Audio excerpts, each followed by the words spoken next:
My girlfriend lived in my house for 5 years, but when she asked for a break to date others, I kicked her out instantly. Months later, she came back begging on her knees and broken. But my response left everyone speechless. I'm 29 years old. I work in it for a pretty large software company. And about a year and a half ago, something happened that still makes me feel like I made the best decision of my life. Even though at the time a bunch of people thought I was crazy. The thing is, I was with Samantha for 5 years. 5 full years. And when I say we were together, I mean it was one of those serious relationships. You know, where you talk about the future, about houses, about kids, about all that stuff. She practically lived with me in my house, which I bought by myself about 3 years ago. I do pretty well in it, so I was able to put down the down payment and everything. And honestly, I thought we were in it for the long haul, like marriage and the whole package. I met Samantha when I was 24. She was 23, and we met at one of those boring gatherings of friends where usually nothing interesting happens. But with her it was different, or so I thought at the time. She was pretty, smart, worked in marketing for a medium-sized company, and we had chemistry, I guess. The first 2 years were amazing. I'm not gonna lie.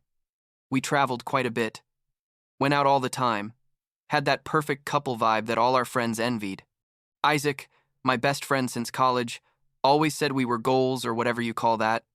After about a year and a half of dating, Samantha started staying at my place more and more often until basically she never left. I didn't mind, honestly, because I wanted that too.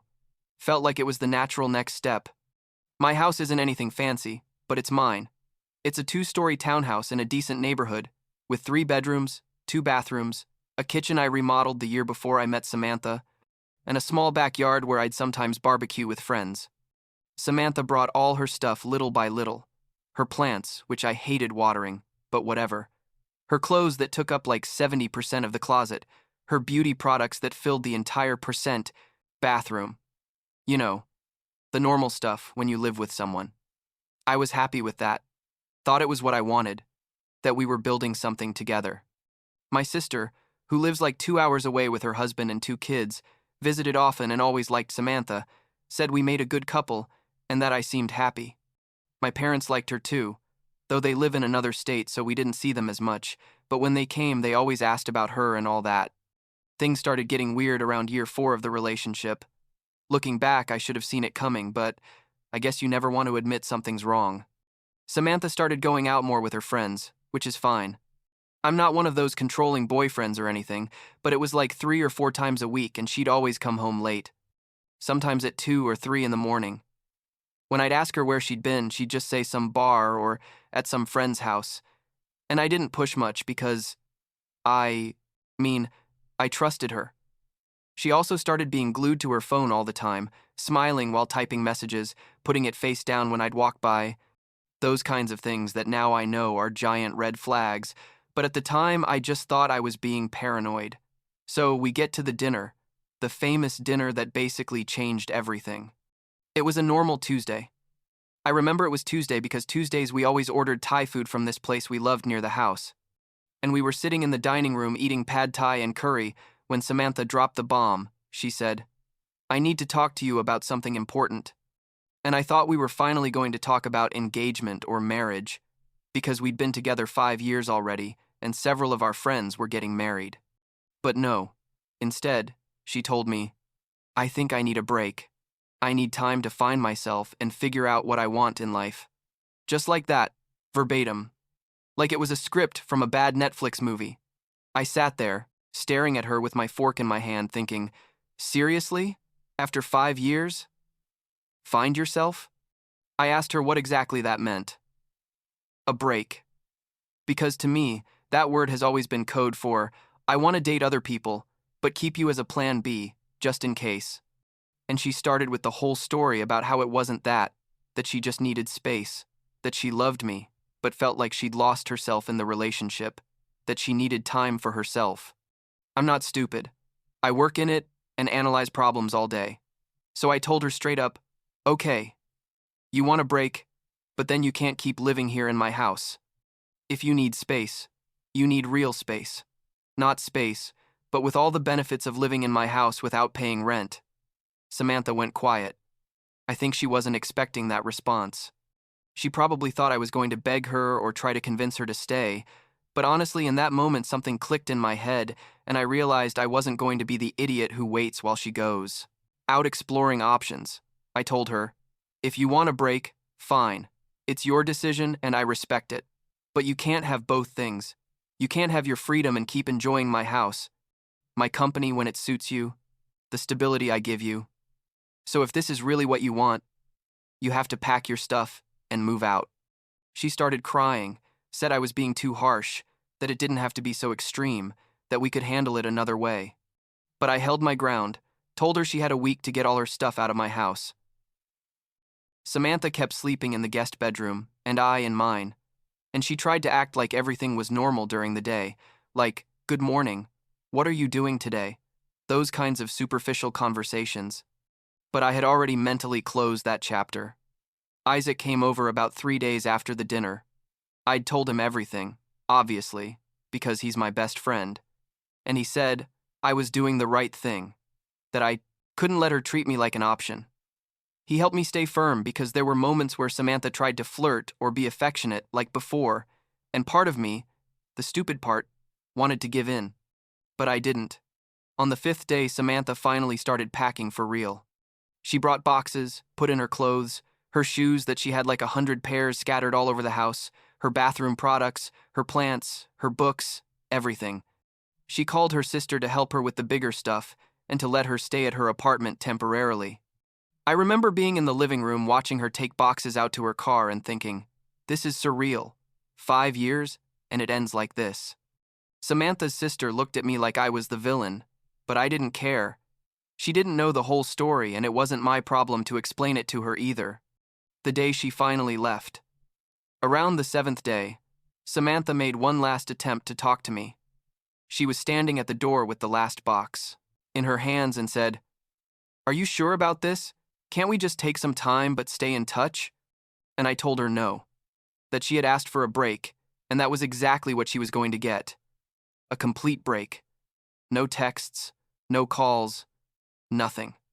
I told her that if at some point she decided she'd made a mistake and wanted to come back, she'd have to tell me clearly, but that I wasn't going to be waiting or chasing her. She left crying, and I closed the door thinking, well, that's it, it's over. The first few weeks were strange, I'm not gonna lie.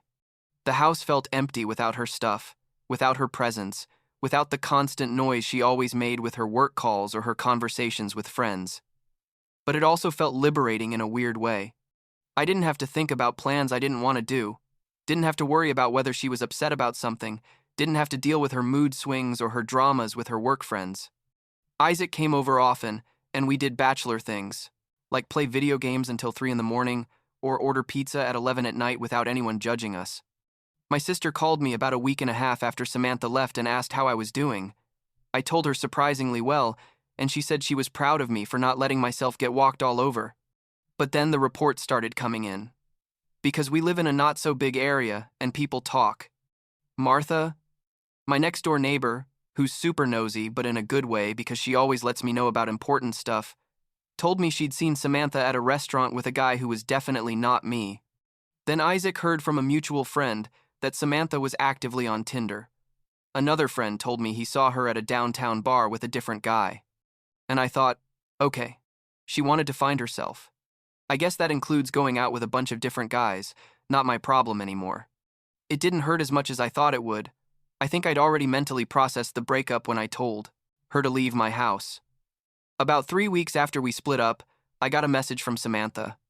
It was a long message, like an essay, saying she missed me, that she'd made a mistake, that she wanted us to talk. I responded after thinking about it for a whole day, told her we could meet at the park near my house, that park where we used to go running together on Sunday mornings. I agreed to meet her more than anything, because I was curious, wanted to know what she was going to say, if she'd really changed her mind or if she was just bored of being alone. We met at the park on a Saturday afternoon. It was like mid-70s. The weather was perfect. There were families with kids playing, couples walking dogs, you know, the typical weekend park scene. Samantha arrived dressed nicely. She'd obviously fixed herself up, We sat on a bench, and she started with the speech about how she'd been stupid, that she didn't know what she had until she lost it, that these days without me had made her realize I was the love of her life. All that stuff.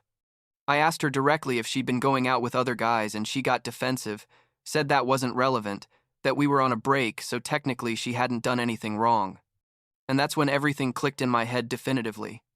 I told her, "Look, Samantha, you asked for the break to go out with other guys. But now you come here because it turns out those guys weren't what you expected or it didn't work out how you wanted, and now you want me back like I'm your second choice or your backup plan. And I'm not going to be that for anyone." I told her I deserved someone who was sure about wanting to be with me, not someone who had me as a safety net while exploring other options. Samantha started crying right there on the bench, said it wasn't like that, and that she really loved me, but I was already 100% convinced of my decision. I got up, told her I wished her the best, but that we weren't getting back together, and I walked away back to my house. She yelled that I was making a mistake, that I was going to regret it, but I didn't stop or turn around. When I got home, I felt weird, like relieved, but also with a knot in my stomach. I guess 5 years with someone don't just erase that easily, even when you're sure of your decision. Isaac came over about an hour later. I told him what had happened, and he said I'd handled the situation perfectly, that he was proud of me for not falling into the emotional drama. My sister also supported me when I told her, said Samantha had been very selfish and that I deserved better. I still had several of Samantha's things that she'd forgotten when she moved out. Small stuff, like some books, a blanket she liked, some mugs. So I put them all in a box and took them to her sister's house. I knocked on the door. The sister opened with a surprised face. I gave her the box and told her they were Samantha's last things. Didn't even go into the house or ask about her. Just gave her the box and left. About 6 weeks had passed since Samantha had left my house, 6 weeks where we basically didn't talk at all, and then I got a weird message from a number I didn't know. The message said something like, "Hi, Dylan. You don't know me, but I need to talk to you about Samantha. It's important." Normally, I would have ignored that kind of message, thinking it was spam or something weird. But something made me respond. The guy told me his name was Jeremy and that he'd been dating Samantha for the past few weeks. He suggested we meet for coffee because he had information I needed to know. This made me curious, obviously, so I agreed to meet him at a neutral coffee shop downtown, far from my house and far from the neighborhood where Samantha lived. Jeremy turned out to be a normal guy, about my age more or less, worked in finance or something like that, looked professional and educated. We sat down with our coffees and he got straight to the point. He told me he'd met Samantha on a dating app about 2 weeks after she and I split up, and that they'd been casually dating. Everything was going well according to him until he started noticing weird things. Like that Samantha always talked about her ex, meaning me. That she was always checking her phone, waiting for messages from me. That she compared him to me constantly. So Jeremy, being smarter than I gave him credit for, started investigating a bit and discovered that Samantha was basically playing both of us, me and him, and probably other guys too. He told me Samantha had told him that I had left her, that I was the bad guy who kicked her out of her house for no reason, but that clearly she was still obsessed with me and was just using Jeremy as a distraction. Jeremy showed me messages Samantha had sent him where she basically admitted she still loved me, but was trying to forget me by going out with other people. He also told me Samantha had said that I would probably get back with her eventually, because I always did when we fought, which was a lie because we'd never had a fight at this level. The reason Jeremy contacted me was because he felt used and wanted me to know the truth about what was happening, because apparently Samantha had told him she was going to end things with me completely, but never did, kept circling around and keeping options open. I thanked Jeremy for the information, told him Samantha had asked for the break to explore other options and that I simply wasn't going to be her plan B, and he understood completely. We said goodbye on good terms, even exchanged numbers in case we needed more information from each other. That same night, Samantha's desperate messages started coming in. Like 10 messages in a row, then calls, then more messages. She said Jeremy had told her we'd met, that I was interpreting everything wrong, that she really wanted to get back with me, that the other guys meant nothing, that she'd been an idiot. Basically everything she'd already told me before, but more intense version. I read all the messages, but didn't respond to a single one. The calls kept coming in, like 20 calls in 2 hours, and I just ignored them. Isaac was with me that night. We watched the whole show of messages and calls on my phone, and he said, "Bro, you have to block her. This is harassment now." But I wanted to see how far she was going to go before making that decision. The next day in the afternoon, a Sunday, I was home watching football peacefully when I heard someone knocking on the door really hard, like desperate banging. I looked out the window and it was Samantha.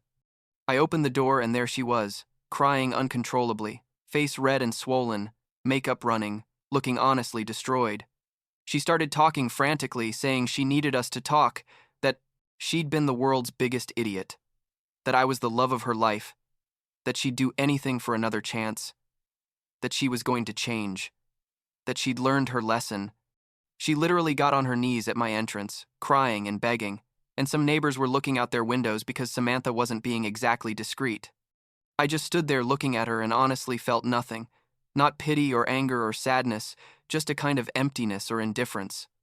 I told her very calmly that I'd already made my decision, that there was nothing she could say or do to change it, that I deserved to be with someone who valued me from the start, and not with someone who had to lose me to realize my worth.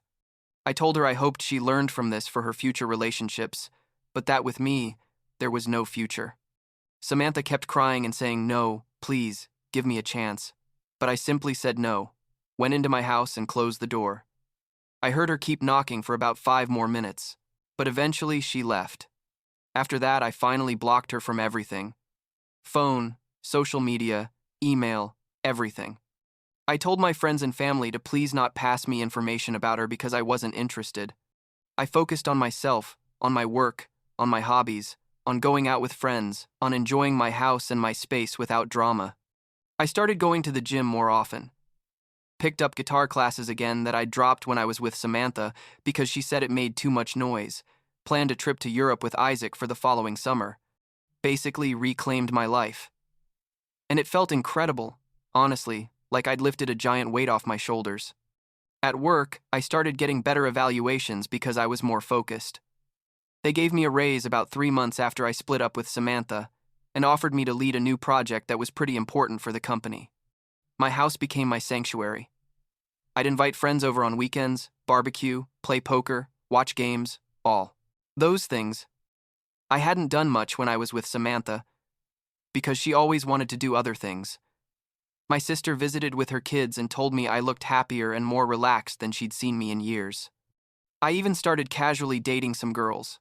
Nothing serious, just dates here and there to meet new people without pressure. Martha, my nosy neighbor, kept me updated occasionally even though I didn't ask. She told me she'd heard Samantha lost her marketing job about 4 months after we split up, something about performance or attitude issues. Then she moved from her sister's house to a pretty ugly apartment in a not-so-safe area of the city because it was all she could afford. Martha also said Samantha looked bad physically, like she'd lost weight in an unhealthy way and always looked tired or stressed.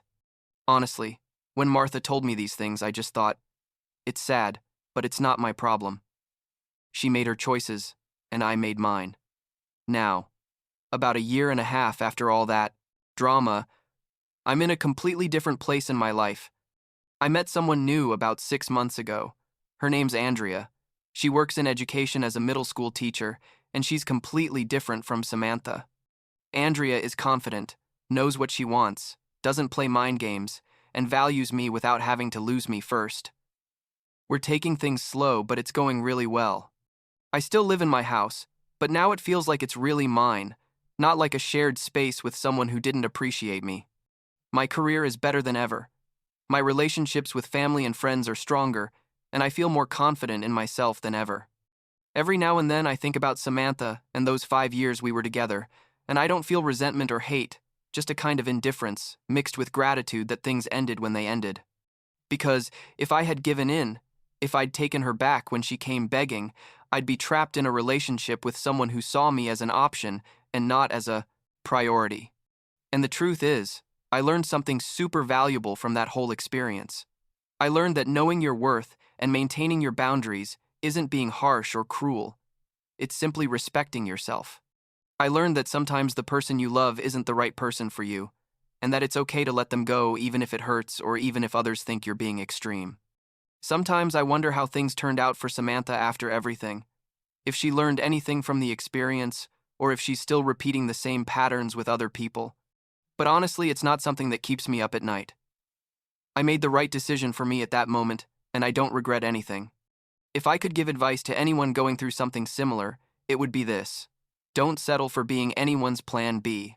No matter how long you've been together or how much you think you love them, because at the end of the day, you deserve to be with someone who chooses you first, always, without doubts or breaks or needing to explore other options to realize your worth.